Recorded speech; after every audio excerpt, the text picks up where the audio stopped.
जय गुरु जी संगत जी। संगत जी, इस चैनल के माध्यम से आपको बहुत छोटे-छोटे ही सही पर सत्संग सुनाए जाते हैं। गुरु जी की बड़ाइयाँ की जाती हैं क्योंकि गुरु जी की महिमा ऐसी महिमा है, जितना आप करेंगे उतना कम है। हमें आज का सत्संग ना जयपुर से एक आंटी ने भेजा है, जो आज 40 इयर्स की हैं और वो ये कहती हैं आंटी आंटी बताते हैं कि सबसे पहले तो आंटी कहना चाहती हैं गुरुजी के मंत्र जाप से शुरू करना चाहती हैं इस सत्संग को। ओम नमः शिवाय, शिवजी सदा सहाय, ओम नमः शिवाय, गुरुजी सदा सहाय। आंटी जी बताती हैं कि वो जब 20 साल की थी तब उनका एक बेटा है, एक ही बेटा है उनका जिसके साथ हादसा हुआ था कि वो बच्चा उस समय 2 साल का था जब छत से गिरा था। होली का दिन था, सब अपने में खुशियाँ मना रहे थे। आपको तो पता ही है होली पे किस तरह से खुशियाँ मनाई जाती हैं। वो बच्चा जो उस समय सिर्फ 2 साल का था, छत पर चला गया था और छत पर जो दीवारें होती हैं, हमारी डोलियाँ होती हैं, उस पर उचक कर बैठने की कोशिश कर रहा था और वो इतना छोटा था कि उसने जैसे जंप मारी उस डोली पे बैठने के लिए, उस वॉल पे बैठने के लिए, तो वो बच्चा वॉल पे तो नहीं बैठ पाया, पर हाँ, सीढ़ी वॉल से उछल कर सीढ़ियों की तरफ गिर गया और सीढ़ियों पे इस तरह से गिरा कि उस जब वो उछला, तो उसका दीवार पहले जो सीढ़ियों की दीवार थी उससे लगा, फिर बड़ी सीढ़ी से लगा, फिर 17-18 सीढ़ियों से वो बच्चा गिरता हुआ नीचे आया और वो 2 साल के बच्चे के लिए एक मेजर जिसे कहते हैं ना मेजर एक्सीडेंट था और आंटी जी उस समय घर पर नहीं थे। आंटी जी जब घर लौट कर आए तो देखा उन्होंने कि उनके घर पर काफ़ी भीड़ लग रही है। पर भीड़ लग रही है तो आंटी जी घबरा गए। आंटी जी को लगा कि शायद उनके फादर को कुछ हो गया है। पर जब वो अंदर गई तो उनका बेटा अ, किसी की गोद में मतलब उनके पड़ोसियों की गोद में आंटी जी को अच्छे से आज भी याद नहीं है क्योंकि ये घटना आज उनका बेटा 23-24 साल का हो गया है। तो ये घटना जो है वो 22 साल पुरानी है। आंटी जी को ठीक से तो याद नहीं है पर वो बताती हैं कि जो बच्चा मेरा था वो एकदम से मतलब अनकॉन्शियस पड़ा था और बस छोटी-छोटी सी उसकी आँखें खुली हुई थी और वो मम्मी, मम्मी, मम्मी कर रहा था। आंटी जी बताना चाह रही हैं इस सत्संग के माध्यम से कि उस समय वो भी ज़्यादा मतलब बड़ी तो थी नहीं, इसलिए पूजा-पाठ में भी ज़्यादा उनका मन नहीं था, क्योंकि उस उम्र के अंदर लोग भगवान पे इतना विश्वास नहीं करते। तो आंटी जी ने देखा कि लोगों ने बताया उनको कि आंटी जी ने पूछा मेरे बच्चे को क्या हो गया? तो आंटी जी ने लोगों ने बताया कि छत से गिर गया और उन्होंने बताया कि किस तरह से गिर गया। आंटी जी जो जयपुर का माना हुआ हॉस्पिटल है, शायद बहुत लोगों ने उसका नाम भी सुना होगा, SMS hospital, Sawai Mansingh hospital जो वहाँ का बहुत बड़ा हॉस्पिटल है, गवर्नमेंट हॉस्पिटल, वहाँ लेकर गई, पर वहाँ पर ना डॉक्टर ने उसका एमआरआई लिखा। आंटी जी बताती हैं कि जब उस ये हादसा हुआ था तो दिन के 4 बज रहे थे। 6 बजे तक वो हॉस्पिटल जैसे-तैसे करके पहुँची थी और पूरे रास्ते अपने बच्चे को ये कहती जा रही थी कि आँखें खोलो क्योंकि बच्चे ने ना खून की उल्टियाँ भी कर दी थी। और जब आंटी उसको हॉस्पिटल लेके पहुँची तो डॉक्टर ने फटाफट बच्चे को देखा पर उन्होंने बोला इसका एमआरआई होगा। एमआरआई के लिए डॉक्टर ने 8 बजे के करीब मतलब प्रिस्क्रिप्शन लेटर लिख कर दिया पर आंटी ने जब तक उस बच्चे का एमआरआई का नंबर आता, उससे पहले एक लंबी लिस्ट डॉक्टर के पास मतलब एमआरआई डिपार्टमेंट के पास थी। बहुत लंबी लिस्ट क्योंकि उस समय ना बहुत ज़्यादा पेशेंट्स आ रहे थे और ऐसे-ऐसे पेशेंट्स आ रहे थे कि आंटी बताती हैं कि जब मेरी उम्र इतनी छोटी थी, मैंने ऐसे-ऐसे लोगों को एक्सीडेंट के रूप में देखा है, किसी का सर फटा हुआ था क्योंकि आपको पता है होली के समय को लोग किस तरह से क्या कहते हैं, अपनी होली बनाते हैं, कुछ शराब पी के बनाते हैं, कुछ कैसे बनाते हैं, तो बहुत गंदे से गंदे एक्सीडेंट उस दिन आंटी ने देखे। आंटी के साथ उनका एक पड़ोसी भी था क्योंकि आंटी के हस्बैंड ने उस समय आंटी को छोड़ दिया था। Aunty was alone at that time. उस समय आंटी के पास सिर्फ़ एक जीने का सहारा उनका एक बच्चा ही था। आंटी के बेटे का नंबर सुबह 5 बजे आया। सुबह मतलब रात के 9 बजे से वो बैठी थी एमआरआई डिपार्टमेंट के बाहर अपने बेटे को लेकर और उनका नंबर आया सुबह 4 से 5 बजे के बीच और बच्चा इतना छोटा था कि जब वो एमआरआई मशीन के अंदर जा रहा था तो आंटी की हिम्मत नहीं थी कि आंटी उस बच्चे को एमआरआई मशीन में जाते हुए देख सके। तो आंटी ने अपने पड़ोसी आंटी अंकल को कहा कि आंटी अंकल आप प्लीज़ इसके साथ चले जाइएगा, मैं देख नहीं पाऊँगी। पर अंदर जब बच्चा गया तो वो मम्मी, मम्मी, मम्मी, मम्मी चिल्ला रहा था।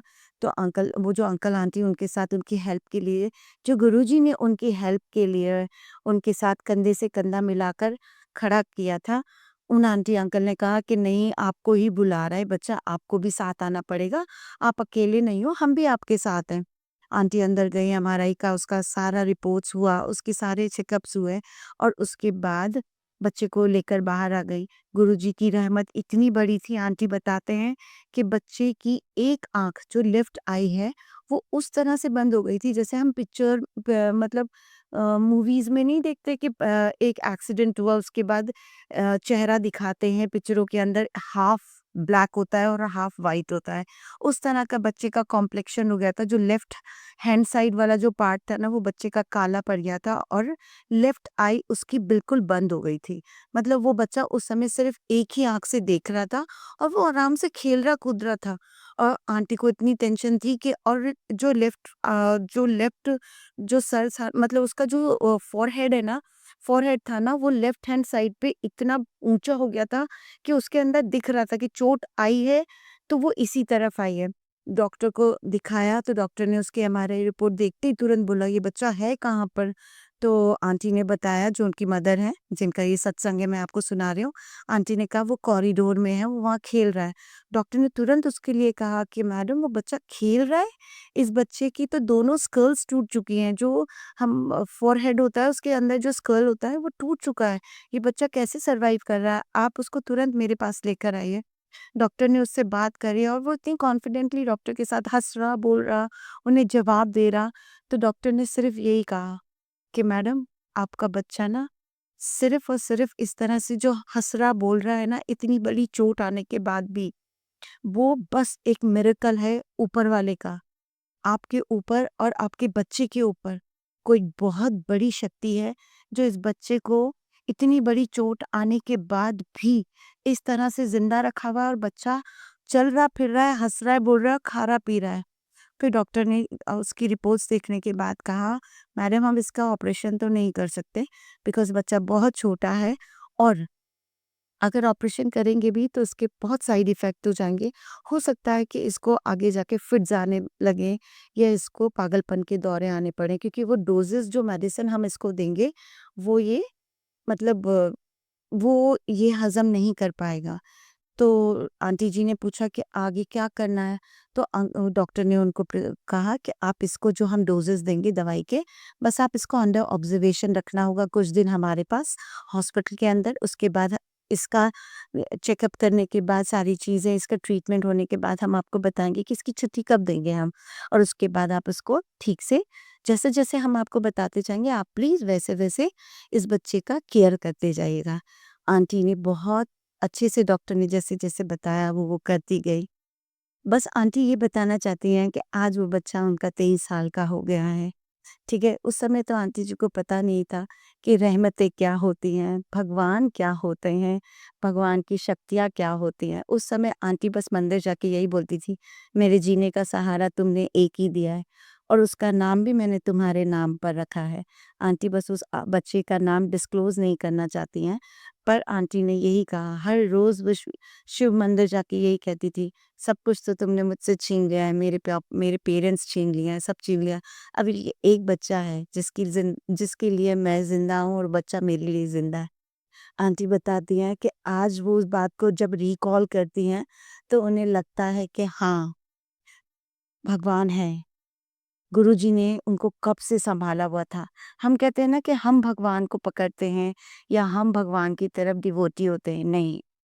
भगवान कब आके किस रूप में आपका साथ देते हैं ना, आपको नहीं पता। आंटी बताती हैं आज वो बच्चा बहुत अच्छा है, उनकी केयर करता है, दुनिया में सबसे ज़्यादा प्यार वो बच्चा उन आंटी को करता है और आज वो बच्चे को कोई भी देखता है तो वो ये कहता है कि कितना वेल मैनर्ड, कितना कितने अच्छे से इसकी मदर ने इसको पाला-पोसा है, कि ये बच्चे को कितनी अच्छी अपब्रिंगिंग मिली है। तो आंटी ये कहती हैं लोगों से कि नहीं, इसको मैंने तो पाला-पोसा ही नहीं है। इसको उस शक्ति ने पाला-पोसा है जिसको मैं आज मानने लगी हूँ। जिसने मुझे सालों से मेरा हाथ थामा हुआ था, पर मुझे एहसास 3 साल पहले ही हुआ है कि हाँ, मुझे और मेरे बच्चे को तो बहुत साल पहले से ही गुरुजी ने थामा हुआ था।